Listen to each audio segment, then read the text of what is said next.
Nakuha po ito mula sa 4th floor ng aming bahay. Ito po yung aso na naligaw. Dahil siguro nung after New Year po ay malakas ang putukan kaya naligaw po siya. Tumakbo po siya at dito po nakarating sa parking ng aming kapitbahay. Ayan, pakinggan niyo po ang kanyang panaghoy.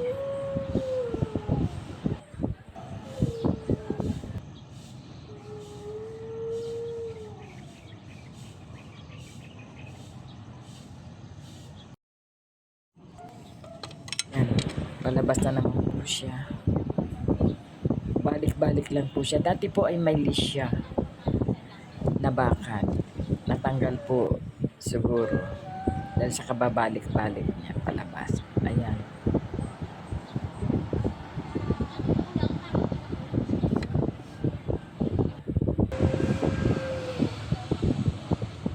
Sinom ko lang po yan.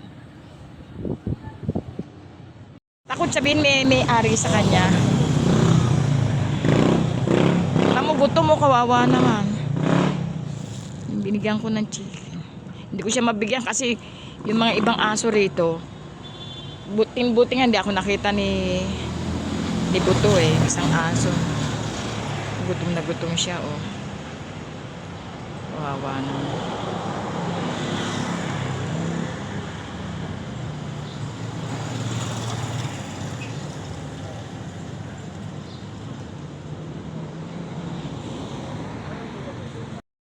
Pagkakain po yan, bumalik na naman siya sa loob. Sana po kuhanin na ng may-ari ang asong to at nakakaawa naman po. Gusto niyang bumalik sa tunay na nagmamay-ari sa kanya. Nahanap po niya ang tunay niyang amo. Ayan. May list po itong bakal kaya siguradong meron po may-ari sa kanya. Ayan, lalabas naman po yan. Bali, 3 beses ko po siyang naririnig na nananagoy sa umaga, sa tanghali at sa gabi. Sana po ay makabalik na siya sa tunay na magmamay-ari sa kanya.